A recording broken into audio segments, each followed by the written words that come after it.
আসসালামু আলাইকুম। ডক্টর মোহাম্মদ ইউনূসের সরকার আসার পরে প্রত্যেকের মনে একটা জিনিস কাজ করছে যে আইন উপদেষ্টা হিসেবে যিনি বসছেন ডক্টর আসিফ নজরুল, তিনি কতটুকু নিরপেক্ষ।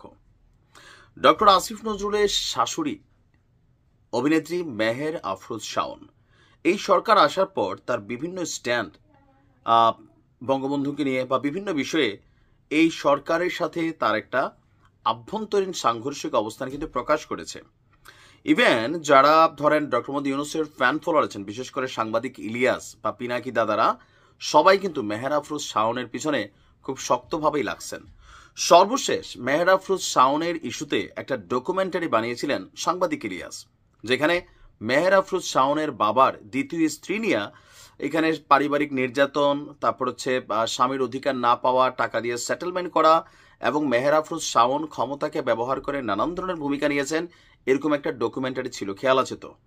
তো সেই ঘটনার পরপরে আমরা দেখেছিলাম মেহের আফরোজ শাওনের কি বলা হয় যে মোটামুটি একটা মামলার দিকে এই বিষয়টা গড়াচ্ছিল। অবশেষে সেই দ্বিতীয় মা যিনি নিশি, তিনি মামলা করেছিলেন, আর সেই মামলায় মেহের আফরোজ শাওনকে গ্রেপ্তারের নির্দেশনা চলে এসেছে।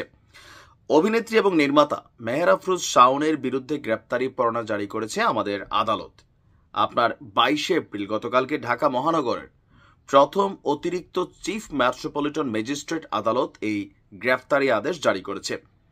বাবা এবং মাকে শারীরিক নির্যাতনের অভিযোগে তার বিরুদ্ধে মামলা হয়। বক্তব্য ছিল যে তিনি নিজে অল্প বয়সে বৃদ্ধ একজন মানুষকে বিয়ে করলেও তার বাবা যখন অল্প বয়সে একজন নারীকে বিয়ে করেছে এটা তিনি মেনে নিতে পারেন নাই, এমনকি নানানভাবে তিনি প্রভাব বিস্তার করেছেন যেন বাবার দ্বিতীয় স্ত্রীকে তালাক দেওয়া হয়। শাওনের দ্বিতীয় মা নিশি, তিনি বাদী হয়ে এই মামলাটি দায়ের করেছেন। মামলায় ঢাকা মহানগর পুলিশের গোয়েন্দা শাখার সাবেক প্রধান মোহাম্মদ হারুনুর রশিদ সহ, মানে ডিবি হারুন সহ 12 জনকে আসামি করা হয়েছে। আদালতে হাজির হয়ে বাড্ডা থানার 2 পুলিশ সদস্য অভিযোগ স্বীকার করেছেন।